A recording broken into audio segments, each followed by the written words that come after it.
Of artifacts, you can go to our website at www.denverpolicemuseum.org, or you can reach myself, Technician Dean Christofferson, via the Denver Police Department.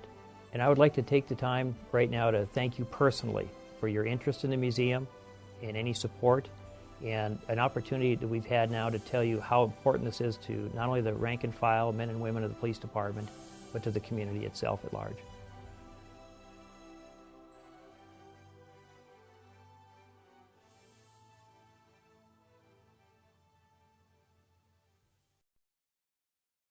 Él es Pedro, mi papá, un hombre de los meros meros. No conoce la palabra miedo. Nada lo detiene. Y además de todo es muy fuerte, pero ahora es más fuerte porque ya se vacunó. La vacuna contra el COVID-19 es completamente gratis y puedes obtenerla en cualquier sede de Denver Health. Para mayor información visita denverhealth.org/vacúnate o llama al 720-728-1294. Recycling is easy to overlook. We don't think about the impact our waste has on our landfills, economy, and environment. However, that's changing in Colorado as we work towards becoming leaders in erasing the waste. Rinsing and recycling glass bottles and jars makes an impact that sustains local businesses, workers, and families. Get recycling tips and take the pledge. No glass in the trash at erasethewasteco.org. I'm protected.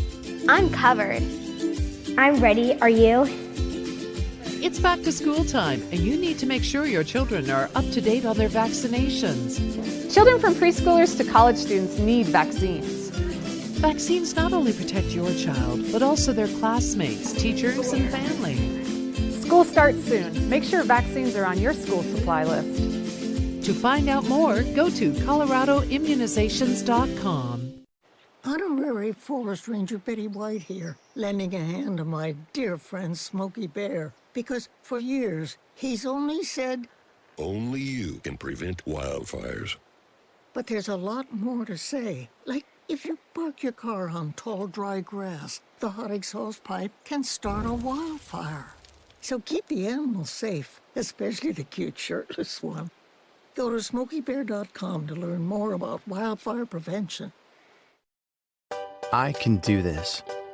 We believe in you. Each day brings hope.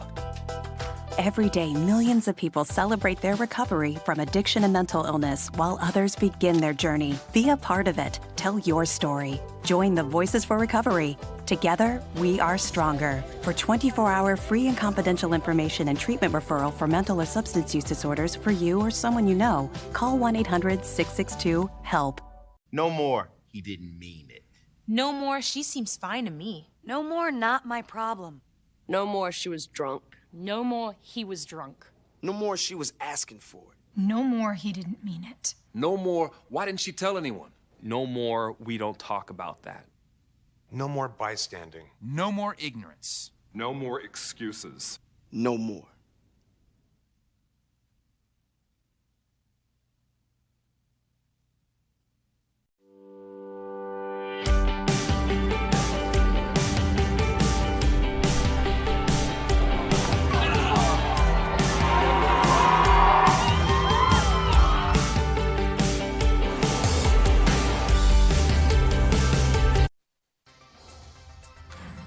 Welcome to the Safety, Housing, Education, and Homelessness Committee of Denver City Council.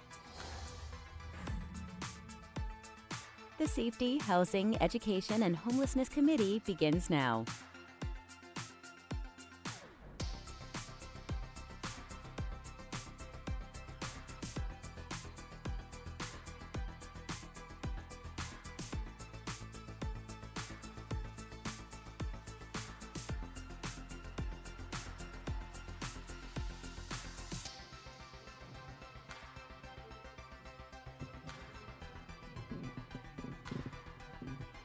Well, good morning, everyone. It is Wednesday. I believe my calendar says this is the 13th of July, and this is the Denver City Council Safety Committee. My name is Paul Cashman. I represent South Denver District 6.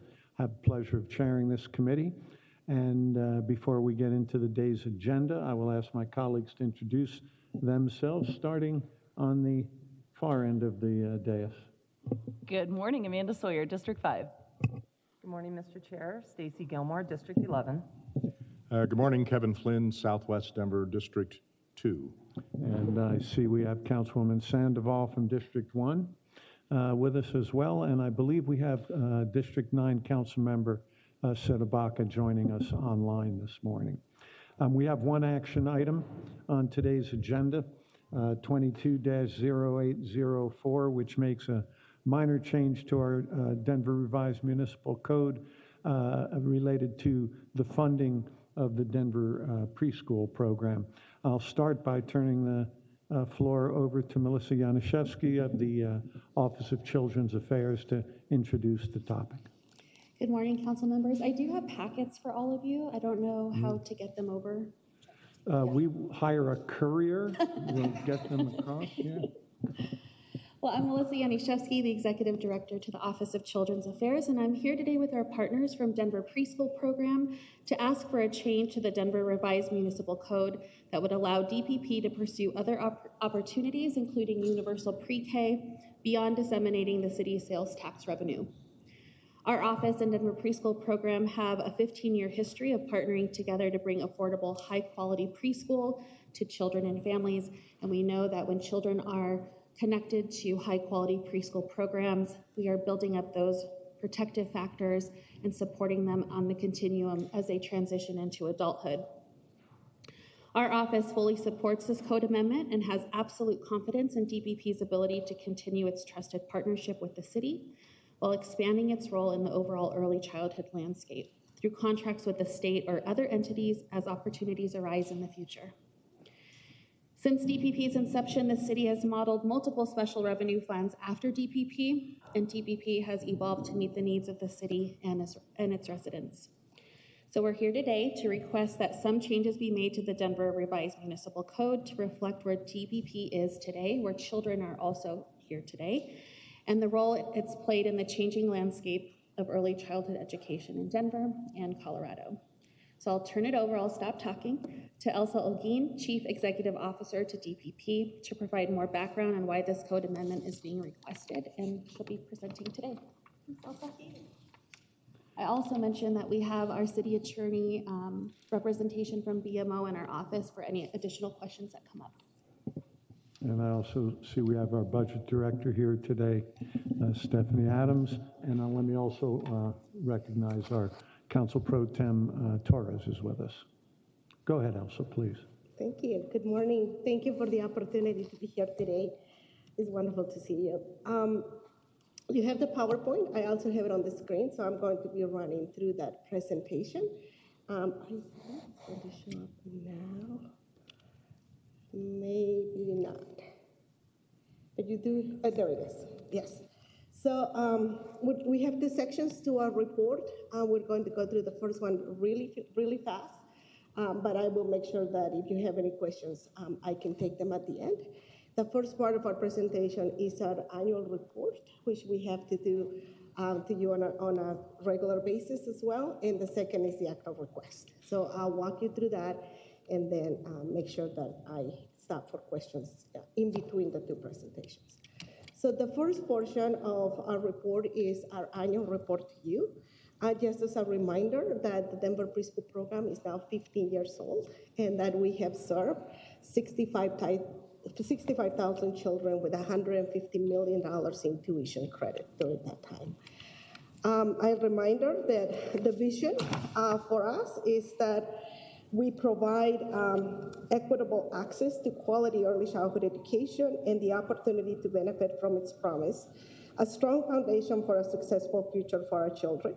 The Denver Preschool Program commits to bold action to help eliminate differences in educational outcomes as a result of systemic racism, generational poverty, and discrimination through our role in early childhood education. And this is a visual of our strategic plan with our vision, mission, and our strategic goals.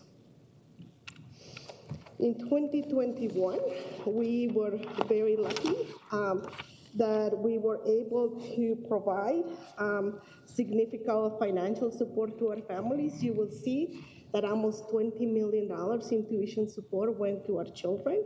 Our administrative expenses continue to be well below what we were allocated as the 7%. We're way below the 7% allocation.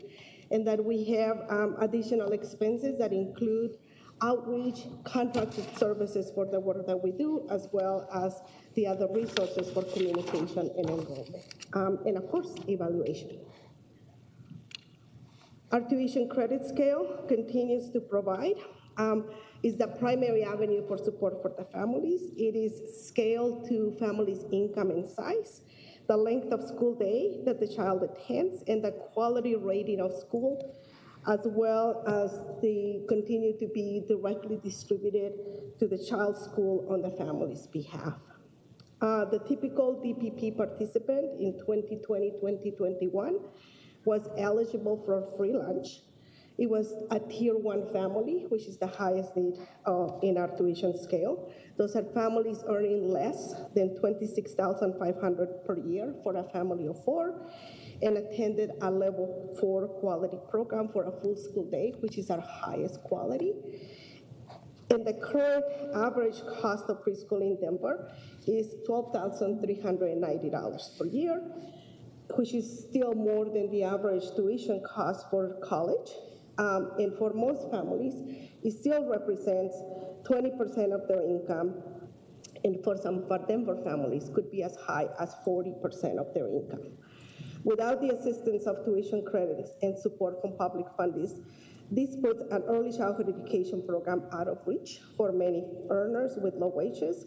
DPP covers up to 100% of preschool tuition for families that are at the highest need, providing between $100 to $1,700 per month, depending on the need of the family.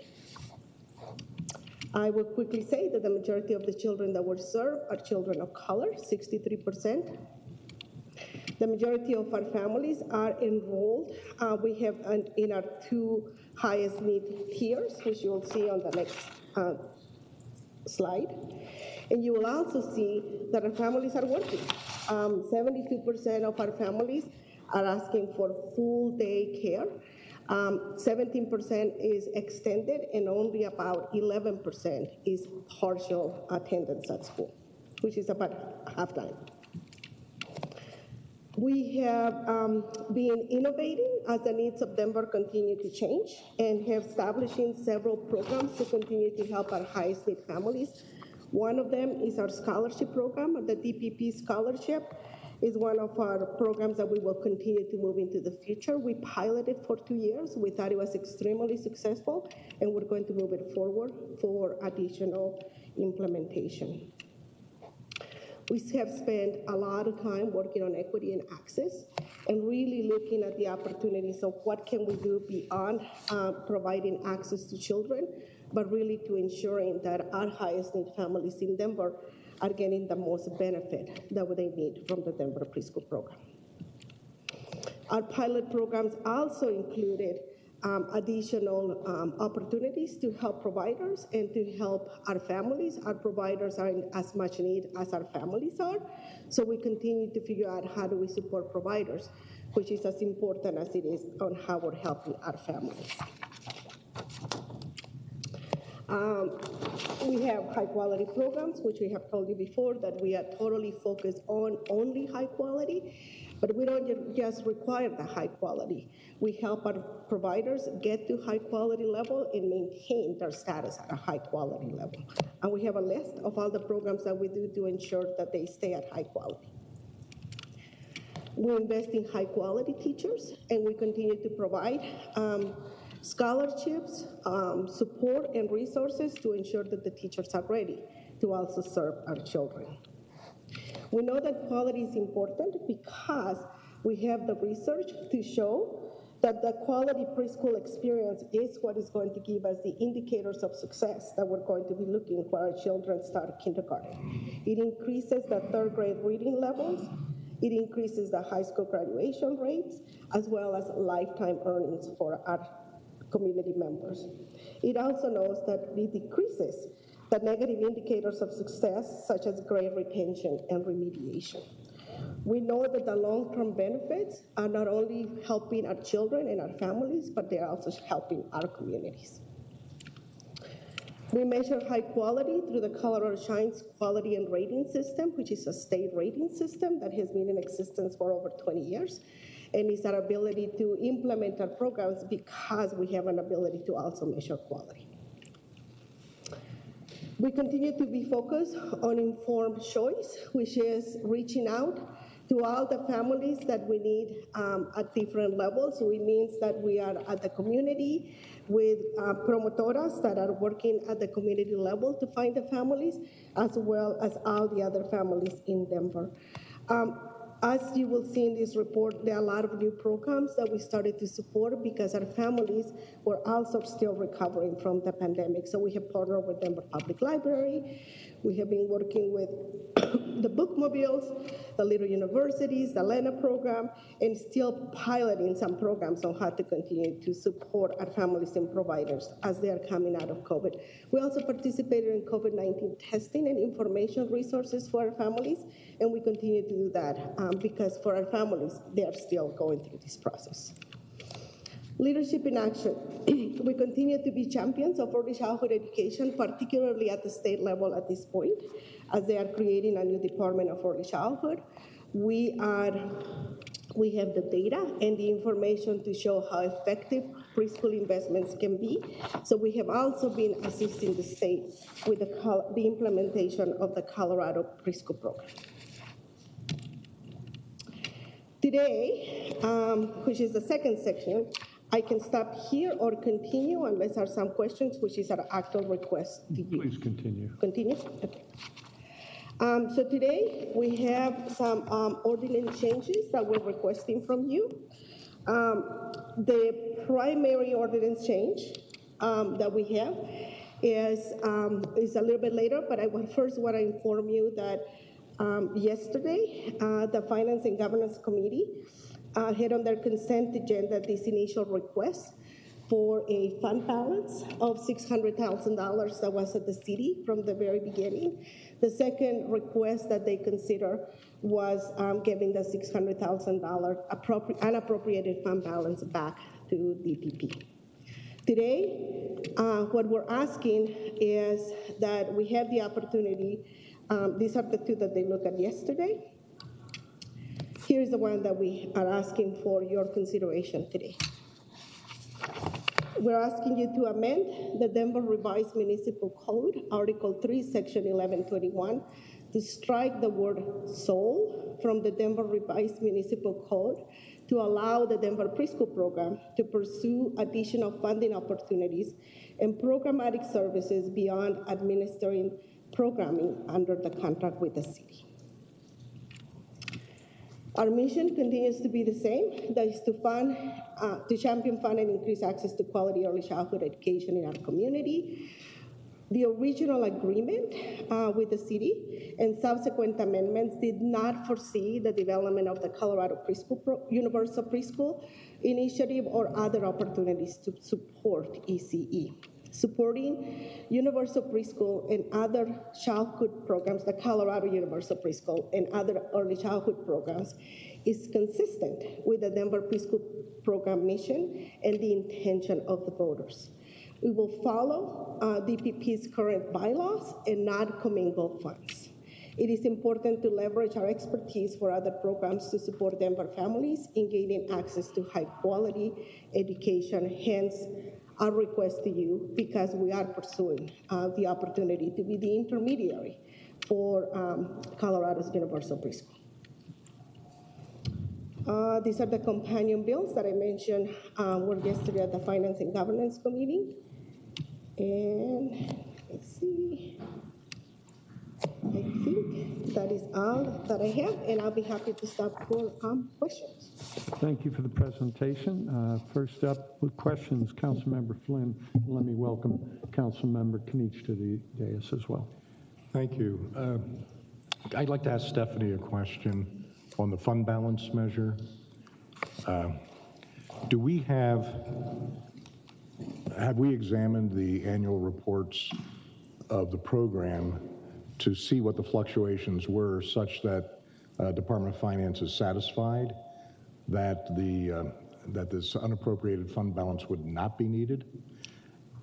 Yeah, Stephanie Adams, Budget Management Director for the City and County of Denver. Thank you, Councilman, for that question. Denver Preschool Program has done a great job of working with us, looking at our policies, trying to apply those policies to the kinds of policies that they have as well, and try to be really consistent for their own. My understanding is that when the preschool program was first started, it was their first year, and we had suffered a decrease in revenue, and so we had put the preschool program in a tough spot. So to try to address that, we set aside these funds here at the city just as a backup. Since then, the preschool program has developed a robust fund balance and reserve policy on their own. Right. So we're just not concerned about this particular, and it's grown overall. So even this fund balance that we as the city hold, I don't know would be needed. Am I hearing you correctly that this 600,000 fund balance was set up subsequent to the establishment of the fund because of the performance in the initial year? So it wasn't an initial requirement of the program. That's correct. By the voters, okay. And do we have any similar requirement for this unallocated fund balance for any of the other special revenue programs that we have? No, so this is unique? Correct. Okay. Thank you. Elsa, I think I had just one more question. If I could go back to the presentation.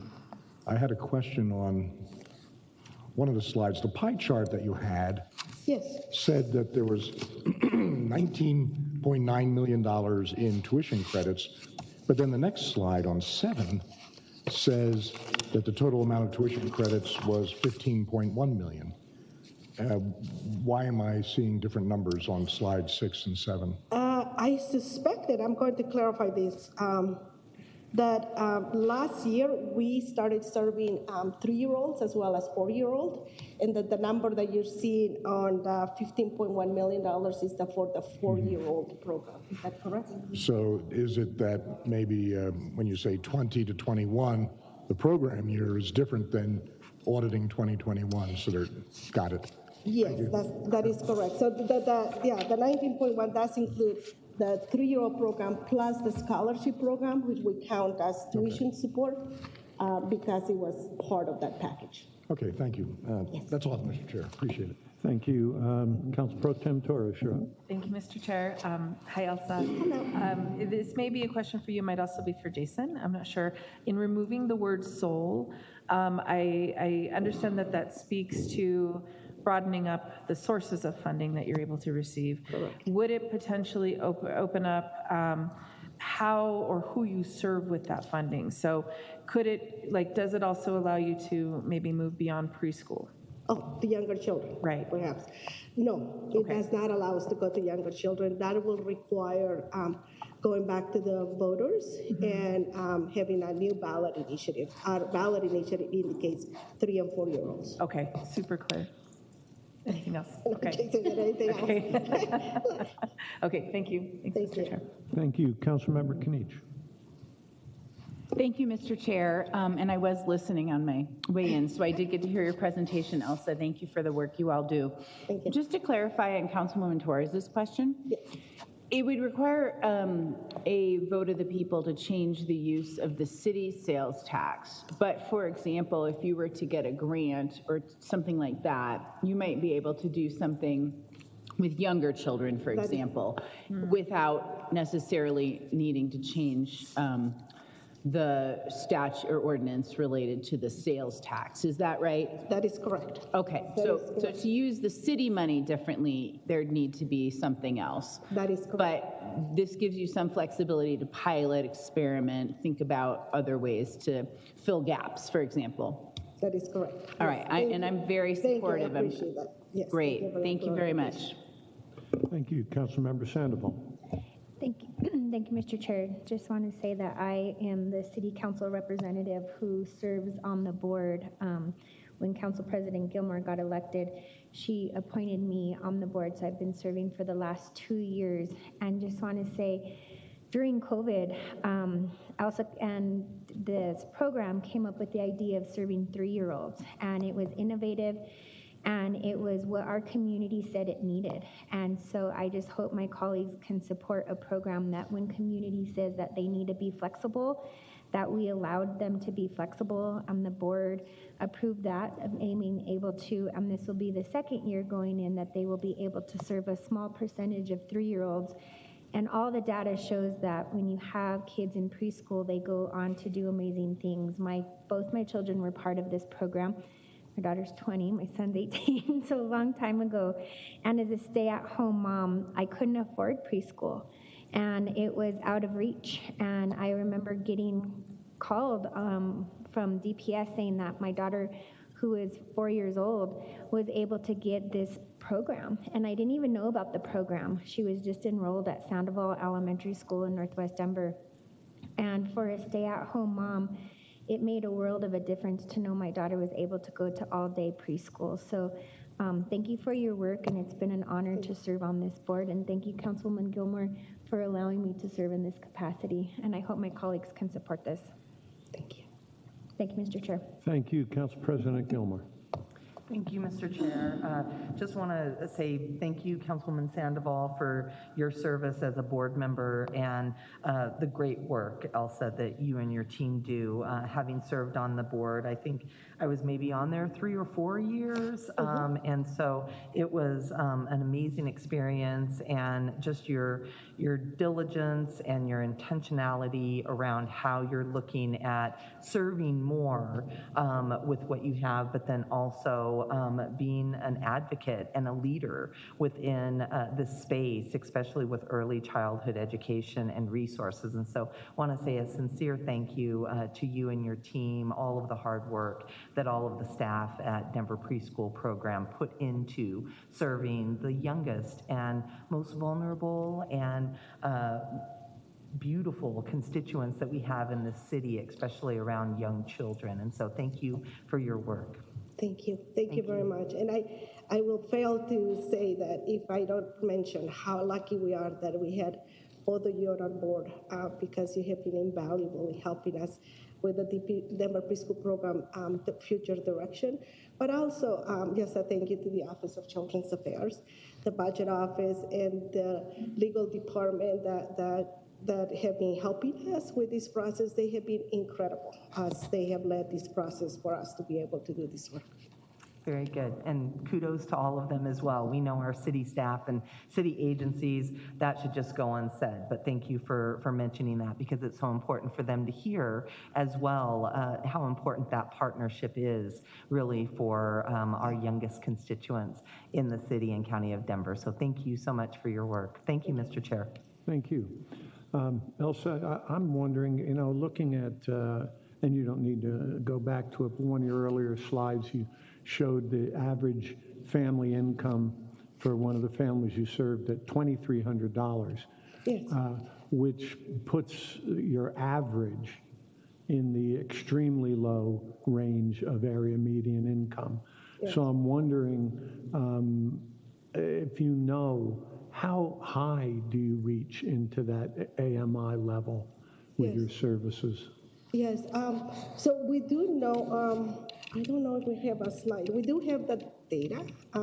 This will be our tier 1. So this is the category that you were looking at, tier 1. About 31% of our families are at the very lowest level of income.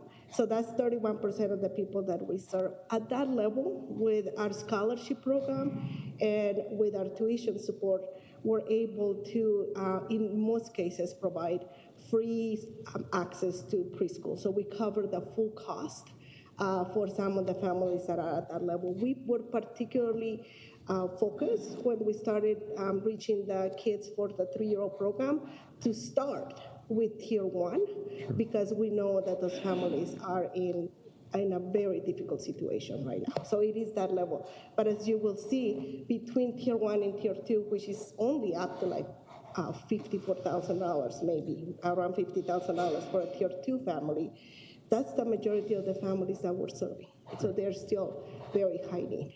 Great. And don't know how deep you've gone into the rabbit hole on the possibilities this change would open up for you. But in line with what a couple of my colleagues were asking, if you can talk a little bit more about what additional funding opportunities this opens up and what thoughts you might have as far as additional programmatic services. Yes, thank you so much. Yes, so we have been very lucky. The 3-year-old program was truly asked to start thinking about universal preschool at the state level and be ready to say we can implement when our 4-year-olds can get additional support. Then we can start serving younger children. We're still at a pretty low level of children that we're serving for the 3-year-old program. Universal preschool will allow us to go a little bit higher with the number of 3-year-olds. We have the hopes that one day we'll have universal preschool at the federal level, and we will be very prepared to implement federal funding. But we're also partnering both with the city through the Office of Children's Affairs and others to do some initial pilots to start serving the infant and toddlers, because we know that our families need not just support for preschool, but they need support from their children from 0 to 5. We were particularly focusing on working on workforce issues with the city because our providers are still struggling to both hire and retain staff. So the city has been a great partner as we focus on supporting the preschool teachers, that they come in with additional support through us to serve the infant and toddler teachers to be able to really support the whole spectrum and keep these providers in business to be able to continue. So for us, what we did through the COVID and social justice pandemic is that we had the opportunity to pilot several programs. So we are ready with plans when the funding opportunities come. So when the funding is available, we'll be ready to implement some really good proven ideas, like the scholarship program, to continue to help families at a higher level. Okay, thank you very much. Councilmember Sawyer. Thanks, Mr. Chair. I just wanted to ask a quick question that something you said just now kind of brought up for me. So in terms of the salaries of preschool teachers, which we know are traditionally very low, and we know that our service providers that are helping partner with you to service this program and so many families in our city are struggling because of the low wages of a preschool teacher. Is there anything in the ordinance, or is there anything that pursuing additional funding options could do on that side, right? To partner better or to help supplement income of the teachers of your partners or something like that. Just kind of trying to fill the gap there, right? If this is a fantastic program and you guys do an amazing thing, and so many of our families have benefited, but you know, it only works if you have the staff to be able to service the number of people who need it. So just wondering whether that's been something that's been considered on the table amongst all these different options. Yes, thank you so much.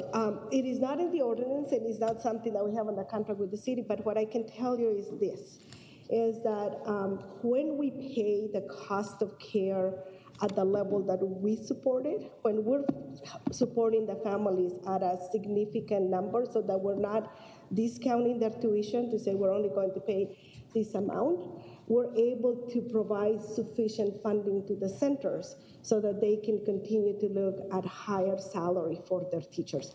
Our primary mechanism is tuition support, so the higher our tuition support is, the more likely that they can afford to have that. But I will also say, and Councilwoman Sandoval will tell you this as well, that our board, yes, had a retreat yesterday, and we elevated workforce support as one of our highest priorities. And we would actually been working with the Bell Policy Center on a study to say what level of support do we need to have for wages for teachers in order for them to stay. And so now we have the mechanism to have the number, and now we have also the mandate from our board to be innovative and figure out how do we bring those support so that those teachers can stay. One of our formulas for success at DPP is that we work just as hard on the demand side to make sure that families can find the support as we do on the supply side. So we work really hard to make sure that the providers are able to be solvent, to be able to be successful financially so that they are able to provide those resources. So we will, I don't know what it will be right now, but we're looking at additional ways to do it. Right now, we have done several rounds of sustainability grants to the providers, and the last two will really focus on salaries for teachers. Okay, that's fantastic. I really appreciate that information, and good luck with it. I'm glad to hear the Bell Palsy Institute is looking at, providing you a number based on significant research. And if there's something we need to do in order to make changes, in order to make that work, please come back, because this is a great program, and it is, and that's really valuable. We want to make sure that we're supporting our workers as well at the salaries that they need in order to be able to stay. So thank you. Thank you. Thanks, Mr. Chair. Thank you. Councilman Flynn, you're back up. Thank you, Mr. Chair. Are we going to have a second action item on this later? Or is this the only action item? Is this the only ordinance change that we're going to need? It's the only one on our agenda for today. Yeah. I'm sorry, Jason. Can we ask our city attorney to come up, please? So sorry. I was wondering that same thing, Councilman. Good morning, Jason Moore, City Attorney's Office, Municipal Operations. I believe the fund items are on consent. I'm sorry? Were you asking about the special revenue fund items? Yeah, I believe those are on consent. Yeah, they're on the consent agenda. Okay. Okay, thank you. Very good. Any other questions from members? Well, I have an electronic request to move 804 to the full council from Councilmember Sandoval, second from Councilmember Flynn. Any objections to moving this forward? Seeing none, our work here is completed thanks to the Office of Children's Affairs, Denver Preschool Program. Look forward to seeing you soon at council. Thank you. Thank you so much. All right, with no further business on the agenda, this meeting is adjourned.